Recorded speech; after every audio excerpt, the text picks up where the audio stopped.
The Dental Download podcast is your source for insight into dental school, conversations with dentists, specialists, and leaders in the industry. With new episodes every Monday morning, I'm your host, Haley Schultz. Let's get into this week's episode.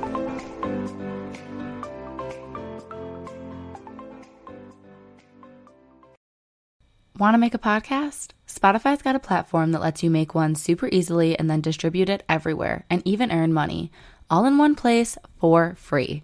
It's called Spotify for Podcasters. Here's how it works.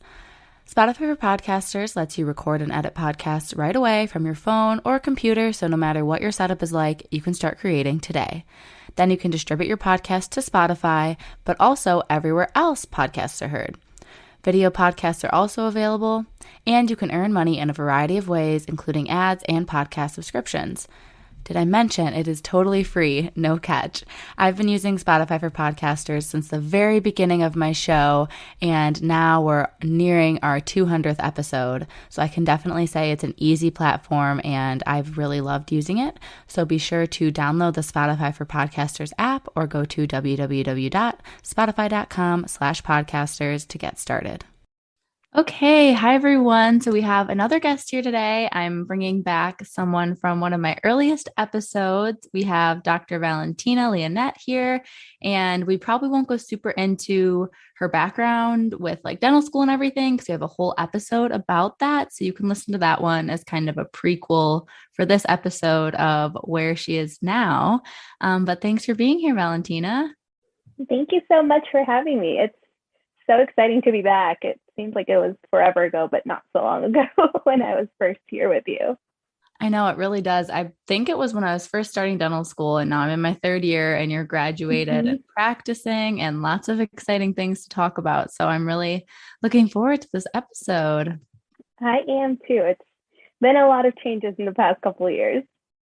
Yes, I'm sure you have a lot of good insight to give people kind of maybe what to expect and some advice. I would love to share that.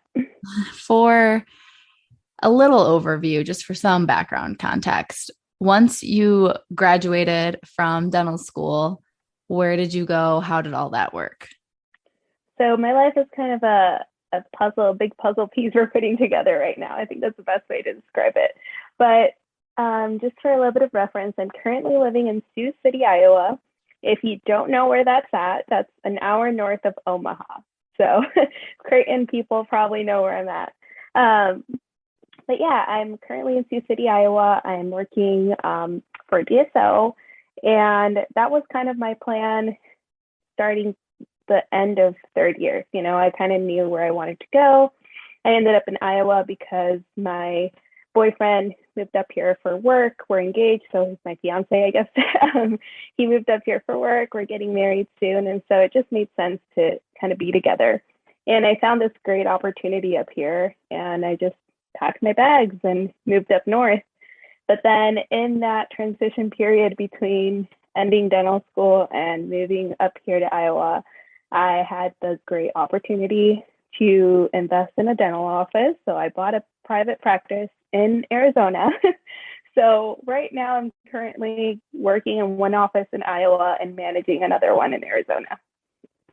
Wow, that's impressive. And I mean, those are not like nearby locations. Like that is a lot to handle. So I guess we'll first talk about your work as an associate, your work in Iowa, how all of that got started and how it's going. And then we can talk about the practice acquisition and everything. But for working at the DSO and moving to Iowa, what was kind of that job search like, and how were your first initial months there? So it was an interesting path for me. My fiance didn't get the job offer until later in my third year. So beginning my third year, or later in my fourth year. So beginning my fourth year, you know, when you start thinking about jobs and where I'm going to go, I was already kind of set on the DSO path because I'm an international student. So if you listen to the previous episode, you're kind of familiar with my journey. But DSOs is just an easier way to go about working in the U.S. Not that it's easy, but it's easier than doing it through a private practice. And so I always had my heart kind of set on that path. I also felt like I needed that support as a new grad, and I was just looking into different DSOs, and it just happened to work out for me with Heartland Dental. I remember my first couple interviews, I was just like not so much looking for a DSO itself, but more of the doctors I was going to be working with. And in this particular office, I'm the only dentist. So I was like, okay, I said I needed help and now I'm on my own. What am I going to do? But it's actually been really great to have other doctors I can bounce ideas off of. And being on my own has really taught me a lot about myself. The past couple months have been good. They've been I've been pushing myself a lot. And it's also been challenging because there's things that I still don't know. I'm still learning, but it's been a great couple months for me. So when did you guys graduate in May? Mm-hmm. Like last summer? Okay. And then how long of a process was it to sign contracts, move, get started? Like when did you actually start working at this office? So I signed it pretty early on. Because of my condition as an international student, paperwork just takes a little bit longer. So I guess I didn't have that luxury of waiting until the end and then thinking about where I was going to go and stuff. So I actually signed my contract in December of my fourth year. So I was ready to go by that time. And granted, this is just a particular situation. This office really needed someone. I was looking for a place. I committed to it. And so that's kind of how it worked out.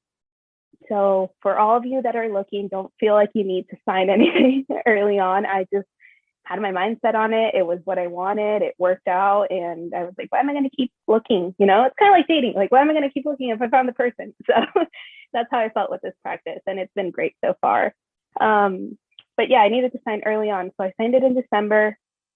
I went through all my credentialing processes, you know, have to get your license, there's a bunch of paperwork you need to do after you graduate. So if you guys didn't know this, there's a lot of paperwork coming your way if you're about to graduate. But I took that month, like May through June, to make sure I had everything. And then I started working officially July 1st. Okay, so it's been several months, but I'm sure Mm-hmm. working, like you said, in a solo office is a big different experience than like having someone with you all the time to check things with. But That's the biggest thing. The first time I didn't have anyone check my prep, I was like, are you sure? Like I feel like I need someone to look at this, even though you know what you're doing. I guess that feeling never truly goes away. Sometimes I'm like, I feel like someone should be supervising. yeah, I mean, you're still so early in like the big scheme of things. Like to me, I'm like, wow, like you're practicing. That's so amazing. But like to you, you're probably like, I'm just getting started. Mm-hmm. Like, it's all That's relative, I exactly how guess. it is. Yeah, and it's funny because you're in school and you're like, I just want this freedom and I want to be able to do all these things. Like I know what I'm doing. And then you get into real world and you're like, I like the freedom. I know what I'm doing. I just for some reason still need kind of like that validation that you get at school. Yeah, I'm sure it takes some time to get comfortable with everything, but you're getting there and you'll keep getting more and more confident on just flying solo. Um, I had one other question that when you were talking, I thought about it when you're talking about all Mm-hmm. the paperwork and everything. So I'm like not even probably halfway through my third year, but I'm thinking ahead for next year for Mm-hmm. jobs and everything. Other than boards exams for graduating, are there any other expenses that you would say Mm-hmm. people should prepare for when it comes to like graduating? And if there's anything else with like licensure, I don't really know if there's other costs or if it's more just like if you have to move somewhere. There is a lot that comes with it. And I don't think every school prepares us for it because I've seen, especially on Instagram, a lot of us talking about how we didn't expect all these things. Um, Life after dental school is expensive, just so everyone's aware. I was counting kind of like on my contract, on my bonus. I got a bonus because I moved to Iowa, but I was like counting on all these things, and I'm like, oh, I don't get this until I start working, and I have to pay for all of this before I start working. So I feel like someone should have warned me. Um, so yeah, there are a couple things. At least in Arizona and in Iowa, you have to take a jurisprudence exam, which is basically like laws and regulations. And I know there's some states that require it. Some you need some eligibility to be able to take it, like before you register. The board needs to clear you to take it. So there's little things I would look into depending on the state you're planning on practicing in. I can help you guys with Iowa and Arizona, but the other states I don't really know. I know for California listeners, it takes longer in California than anywhere else because you need certain things done before you can even apply to take the test. So that's something to think about if you're trying to start practicing like June. Maybe it won't happen. It depends on when you graduate and how quickly the process goes. And then on top of that, you have to get, so that's in order to get your state license, then you have to get your NPI number, which no one really kind of talked to me about how to get an NPI number. So you have to get an NPI number. And then your controlled substances. So if you're going to prescribe any medications, there's, especially narcotics, you need to get your DEA. And your DEA, let me tell you guys, it's expensive. It lasts for 3 years, but it's expensive. So I think I can't remember the numbers clearly, but it was somewhere close to $800 for it. So something to prepare for. Okay, that's good to know. I imagined there were like all these little things here and there, and of course, nothing really comes for free. Let's be honest. So good to know. Yeah, exactly. There's a lot, and it's not to scare you. It's more to prepare you. Because I started going through it, and I was like, oh, I didn't know I had to pay this much for a license, and I was getting a license in 2 different states. So my head was just kind of in 2 different places. Yeah, that makes a lot of sense. I had a few more questions about your associate work before we jump into the ownership side of things. So, can you just like describe your first day walking into the office as the dentist? Like, what was that like? How did it go? I love this question because I still think about that day. It felt surreal. The first day of work, so my first week was kind of just getting used to the office and everything. There was still a dentist, another doctor there. So I was just kind of seeing how the structure and the flow of the office was before they just let me go. So my first day was actually just kind of shadowing the office, getting to know my team members and stuff. But the following week, it was like it's me. And I look at the schedule and there's like 2 crown preps and a bunch of fillings. And then I have to do hygiene exams and like all these things that I was like, whoa, how am I going to do this? And I just told my team, I'm like, hey guys, I need you to have my back regardless. If I'm running behind, just let patients know I'm running a little behind. I'll try not to, but just bear with me. And my team did a really great job. They're awesome. They have done a really good job of supporting me, and they're like my number one fans. Like they're always rooting for me. If I have a complicated extraction, they're like, you can do this, doc. Like you got this. So it's fun to have that kind of work environment. But it felt surreal. It was, but I constantly had that feeling of someone should be checking on me. Someone should be here just in case. What if something goes wrong? Who am I going to run to? And when I got done with that first day, I was like, oh, I can do this. Like that. I'm okay. I survived. And then next day was the same thing. And then I finished a full week. And I was like, wow, okay. Like I got the hang of this. And then, you walk into the second week and you have a hard day and you beat yourself up because that's normal. And I had a complicated extraction. I had to refer it. And I was just like, I'm such a letdown. I can't even extract a canine, which is, canines are hard to extract, let's just be honest. But still, I was beating myself up. And I think 2 months in now, I'm realizing like we all have hard days. And when I talk to other doctors and even dental students, it just puts it into perspective. Like we're all constantly going through hard days and good days and bad days. And you just have to be kind to yourself. But definitely being in the dentist position, I think a lot of things make more sense now. Like, when you're in school, patients won't really tell you everything. And then your clinical director comes in and they'll tell them everything. And you're like, I asked you that question. Why didn't you tell me? See, I'm in that position now where they don't tell my assistants stuff and then they'll tell me, and my assistants get so frustrated. And I have to remind them I was in your position once, so it's okay. But making all the calls, it gets intimidating sometimes. Like there's days and I question if I made the right call or not, but it comes with the job, and all I can tell myself is I'm doing my best. I'm giving my 100%. And patients seem to really appreciate it when you're honest with them. That's all really good advice and honest experience that I appreciate you sharing. It's good that there's been a lot of good days and maybe not as many bad days. That's always a nice something to look back Yeah. and reflect on. Yeah, it's been really good days and my patients here are awesome, but we all have our days. When I couldn't get that extraction, I had to refer out. I was panicking. For context, there's only one oral surgeon in town and he's booked out for months. So I try not to dig into really complicated extractions because I don't have anyone in the office to bail me out. And if that oral surgeon can't get the patient in, then I have to, scramble. And being new to the area, I don't really know all the doctors as well yet. So it's not like I have a trusted person that I know I can send a patient to. So that's really been one of my biggest things. It being a small town, there's not as many specialists.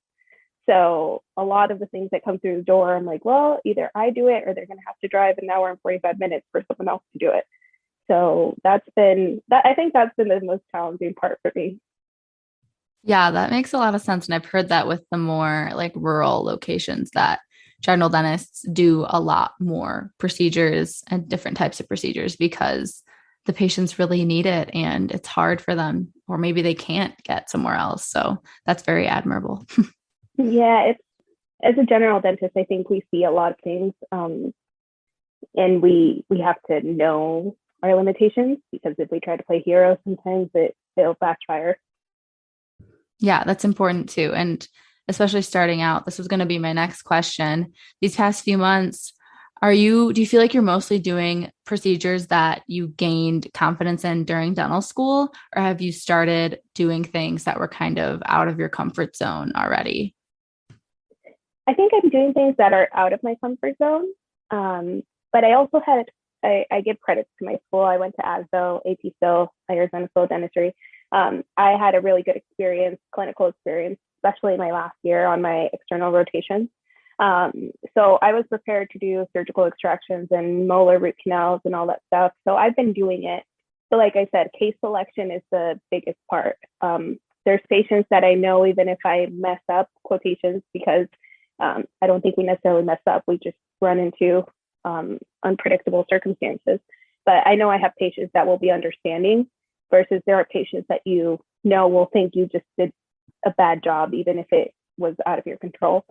So for me, the biggest part has been case selection and knowing my boundaries. Like I'm still not doing wisdom teeth extractions just because I want to get really good at regular extractions right now.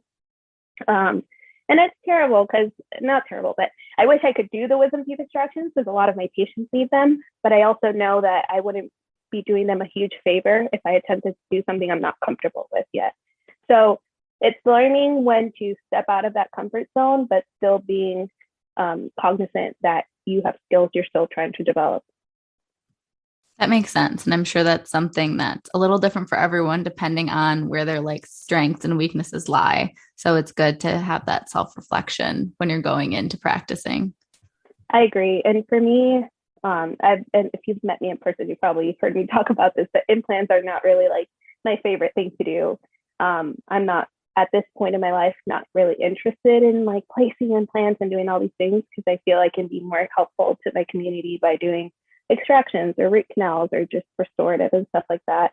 I recently started doing Invisalign as well. So I have other tools in my toolkit that don't necessarily revolve around implants that I can still help patients. So it's more about what you feel comfortable with, what you want to do, and definitely what your strengths and weaknesses are. So I also wanted to talk about, and you kind of mentioned it at the beginning, that right before you graduated, you got that opportunity to buy into that practice. Can you talk more about that? And then like the fact that you don't work in Arizona right now? Yeah, it's hard to explain. So bear with me because I'm still even getting a grasp on all this. But so I think I talked about this in the first episode, but my parents are both dentists. They're in Venezuela. And, one of my dreams coming to the US was to own a dental practice. And I never really thought it would happen this quickly. But over time, I started going to conferences and learning about practice ownership. And my dad happened to send me this practice that was, everything we were looking for to start off. And he was like, what do you think about doing this? And I was like, I don't know. Like, I already signed a contract. I can't back out of my contract. And I really want to work there. But also, this is like a one in a lifetime opportunity. Like, what do I do? So, we started looking into things, and my parents have been my greatest supporters. They're like, we want you to do whatever you feel comfortable with. And it felt like a lot, like I was taking on this huge responsibility. But like I said, it was this one in a lifetime opportunity. And we were like, you know what, we're going to do it. It's going to be kind of like our family business, even though my parents, they're in the process of moving to the States. They're not really here yet. It was just a lot of moving pieces, but we said, let's do it. We'll find a way to make it work. And that's kind of what we've been doing. So I went into this office. It's a small practice. It has 3 ops. It was a retiring dentist, and he just wanted to sell it. And we were like, okay. Well, we went through the whole thing. And we ended up buying the practice. And so then the next set of steps came, which was, okay, I'm not going to be working it. I have to find an associate or someone to be in the office.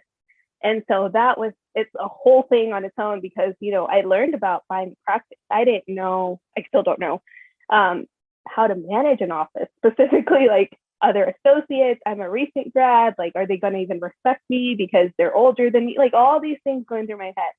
But things happen for a reason, and they worked out for me, and the stars are aligning, however you want to call it.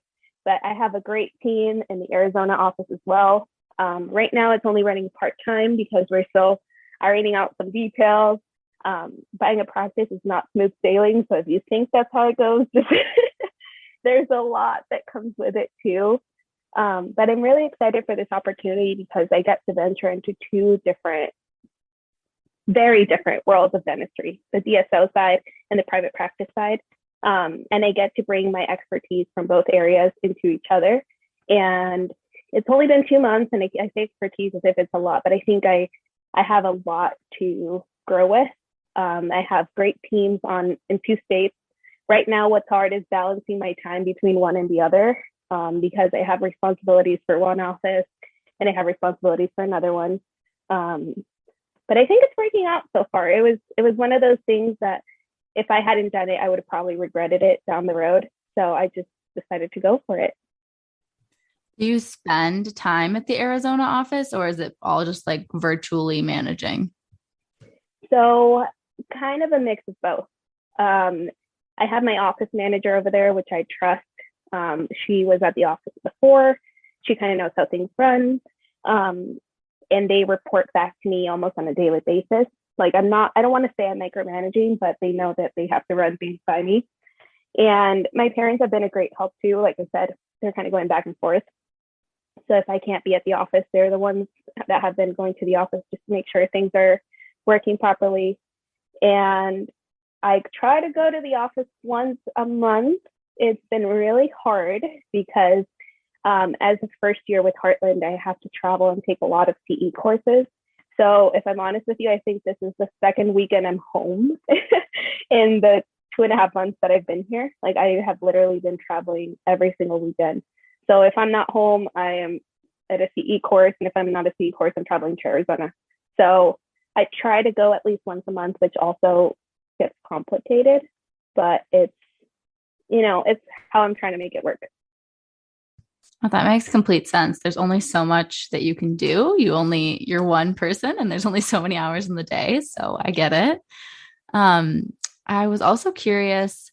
So like your situation was super unique with this opportunity coming up and just going for it. And you basically were just graduating.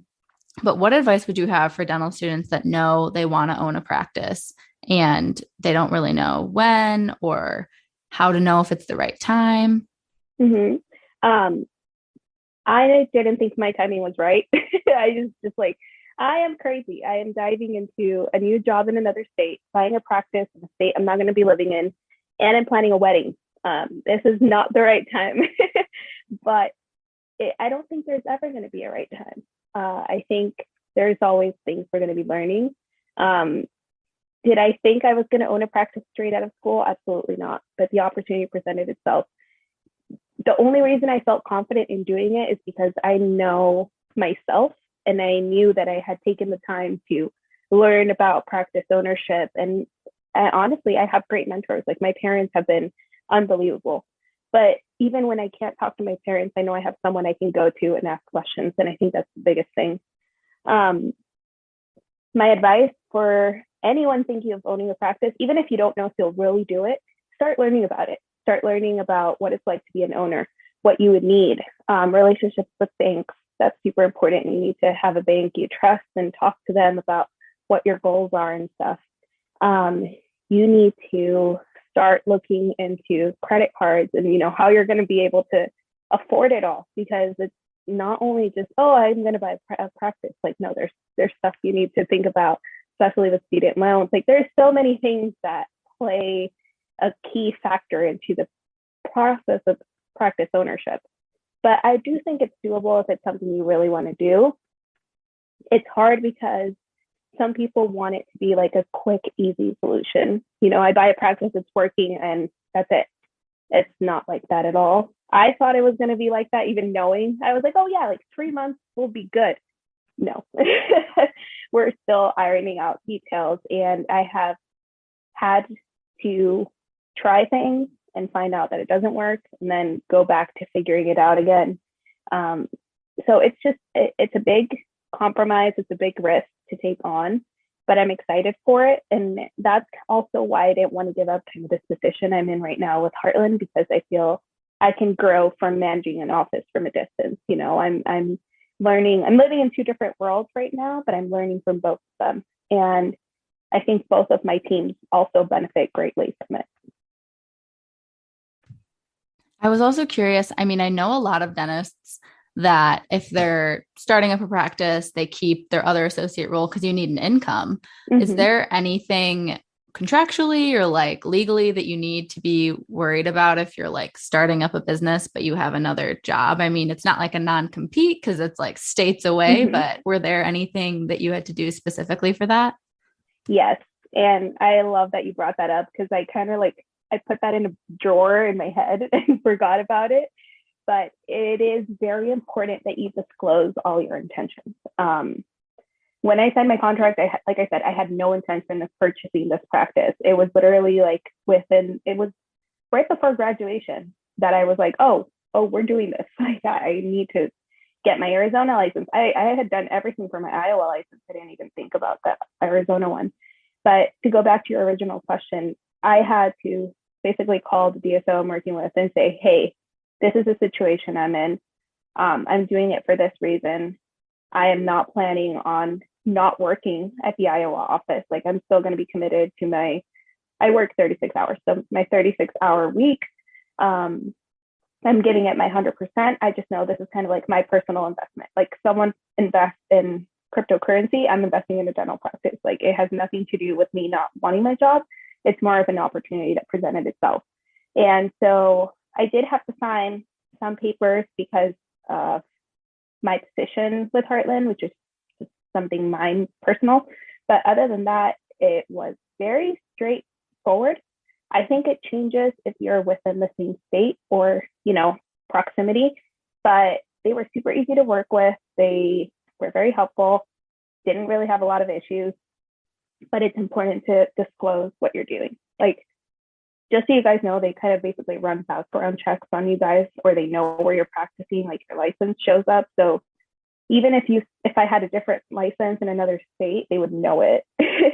So you need to make sure you have all make sure you're disclosing everything. It's not a bad thing. Don't feel guilty about having multiple opportunities. Just make sure you're talking about it. Some people might be easier to work with than others. It just depends on the situation. Before we finish, some more questions about your office in Arizona. I thought of a couple more questions that I think would be helpful for fourth year dental students and everything related to contracts for associate roles. So I've heard of look out for this in a contract. This is bad. This is good. Certain things. What would you say are important things for dental students to keep in mind when they're reviewing their contracts? So it's funny because I was on the side of receiving a contract first. I signed my contract, went through it, did everything people tell you. Have a lawyer look through it. If you can't afford to pay a lawyer, let's be honest, it can be expensive, at least have one of your trusted professors at school go through it, especially if they worked in private practice or something like that. They'll usually point out key things. In my case, it was a DSO. The contract is usually pretty standard. I still had someone go through it with me, explain things to me, because there's words in there that don't make sense as a dental student. And it looks like it's all, rainbows and butterflies. And then you realize, oh, there's this little clause and this little thing. So I would encourage you to find someone to go through the contract with, because it makes a difference. We think we know more than we actually do. Now, on the other side, when I started looking for associates, I had to draft up a contract. And I was like, I don't know the first thing about drafting up a contract, and I can't use the DSO one because I'm not a DSO. So I went with a lawyer. She is amazing. If you guys need anything dental in Arizona, I will recommend her with my eyes closed. Just reach out to me.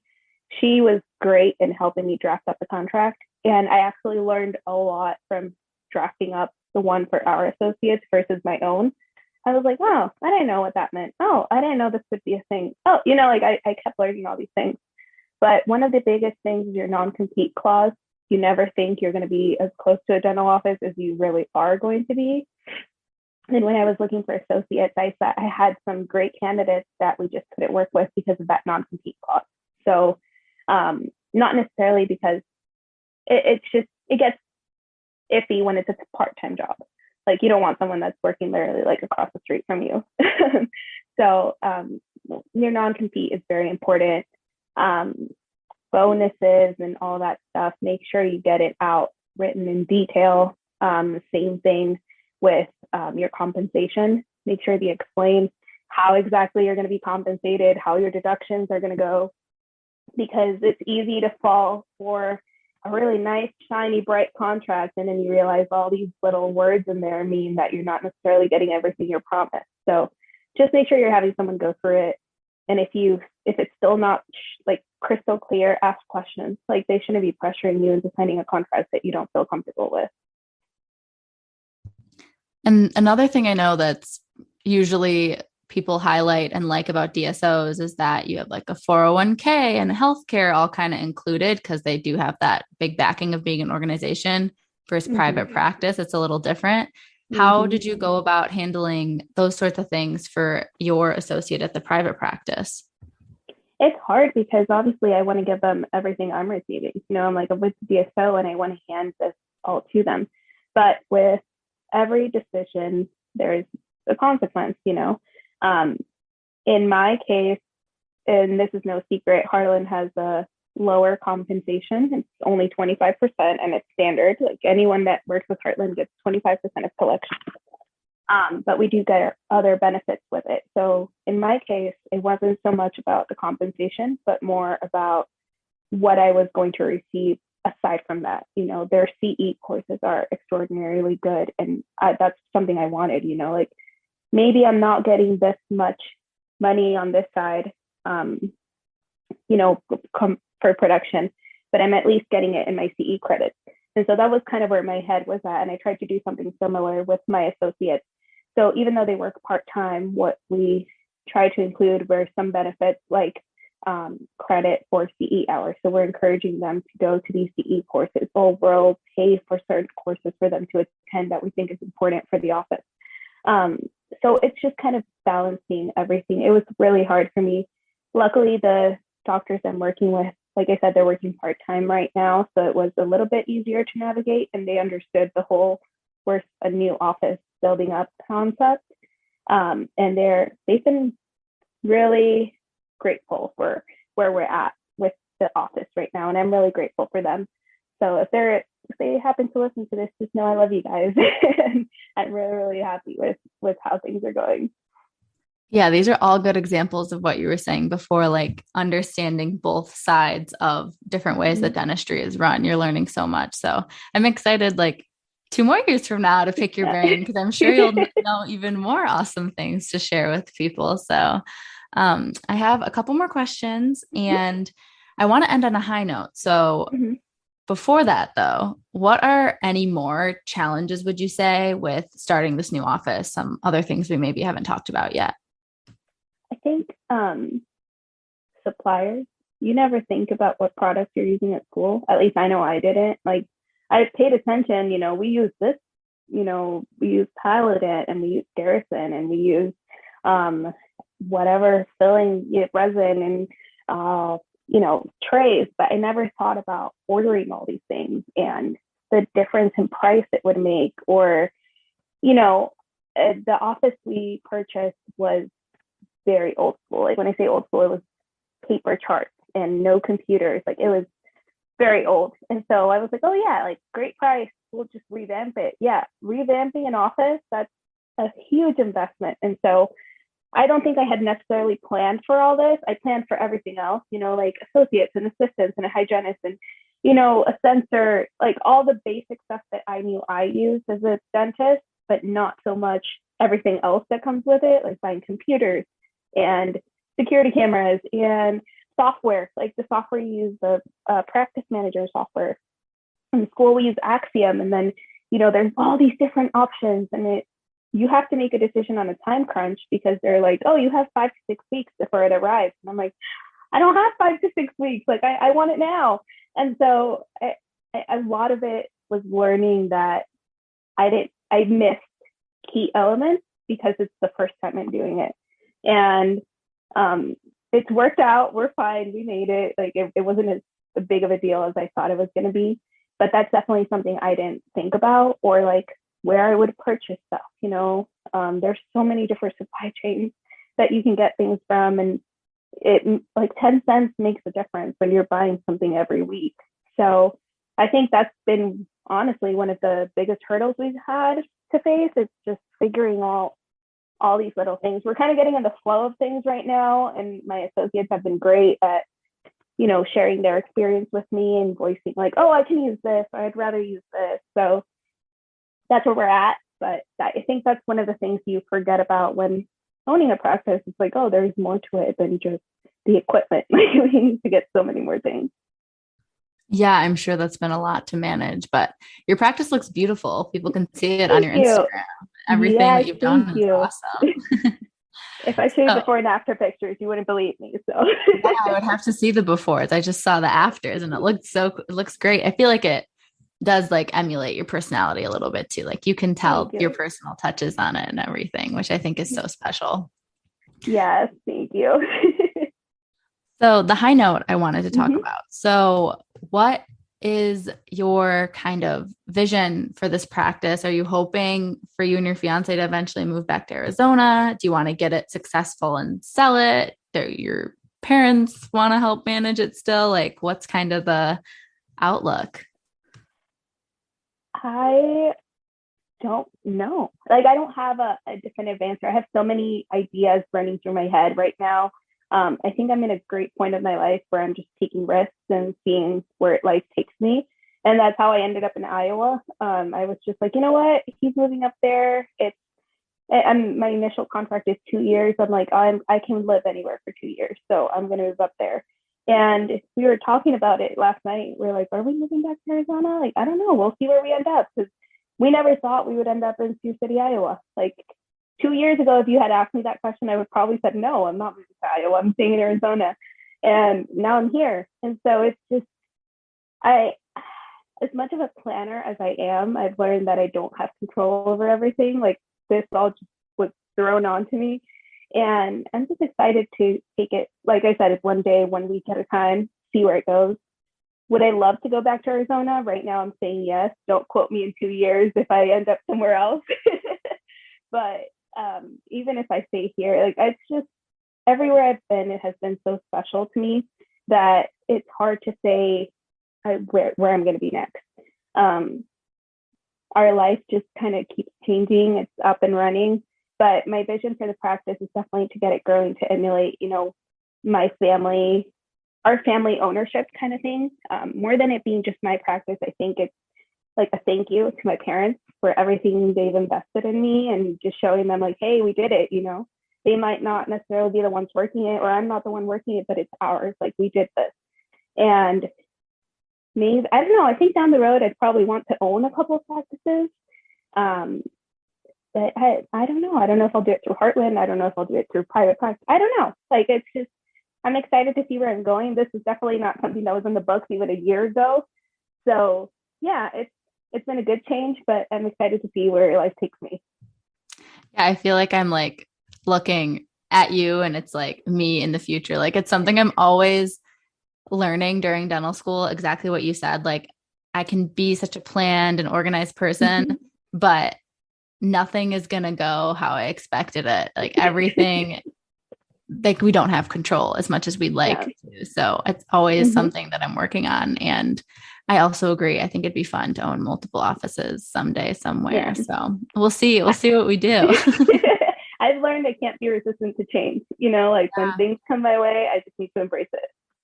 Yeah, that's something I'm genuinely working on all the time because I can say it as much as I want, but to Mm-hmm. actually act on it and not be scared to take risks is something that I still struggle with. So that's good that you're, like you said, in that phase of life where you're just going for things because you have the time and the drive to be doing that. So that's awesome.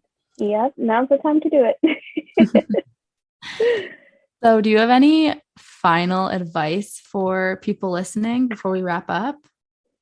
I think my biggest advice to everyone is what we just talked about. Like, don't be afraid of taking risks. Even if you hit the ground when you're on your way to make that decision, like it happened for a reason.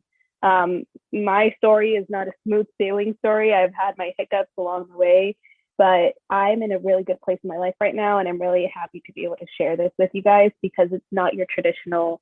I wanted to buy a practice, and I looked everywhere for it, and I got there. Like, it was just kind of it's all over the place. It's a giant puzzle piece. I'm still putting everything together. So just don't be afraid to make those risks. Like, you never know where life is going to take you, and you never know the benefits you'll get from making that decision. So don't be afraid of going for it.